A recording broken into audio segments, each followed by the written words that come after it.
Good morning, good morning. Tara, kain tayo, good morning. Kanin, kanin.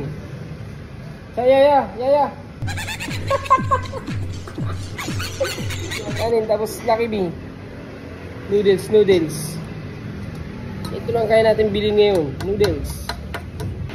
Guys, kailangan natin kumain ng masustansya sa panahon ngayon. Okay. So, anong ulam natin ngayon? Ulam natin ay tuyo. Uy, marami itong masarap to. Lalo pag umaga. Tapos, haluan mo tuloy. Dahil may ulam may sabaw ka rin.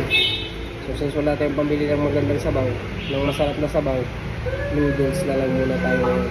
Noodles. So, masarap to. Noodles. Tapos may isang ulo ng tilapia. Masarap na to. Sila. Good morning, good morning, good morning.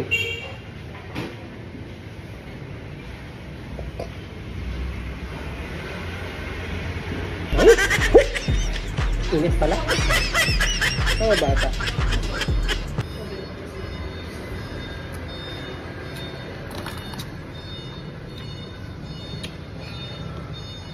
Kailangan natin mag-almusal guys kasi marami kang trabaho sa buong araw. Kailangan malakas ka. So dapat mag-almusal ka. Di bali nang hindi ka kumain ng hapunan, basta makapag-almusal ka. Kasi yung almusal mo, yun ang bibigay sa'yo ng lakas sa buong araw na trabaho. So since construction worker tayo, kailangan natin mag-almusal kasi marami pa tayong bubuhatin.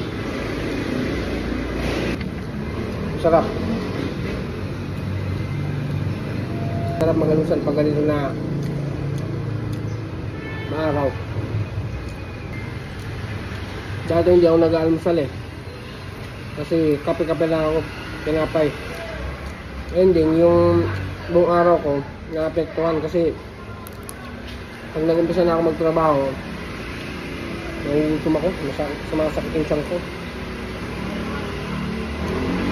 So, pinilit ko. Dati ayaw ko mag-almusal pinilit ko lang. Ngayon, gawin natin yung routine yung pag-almusal.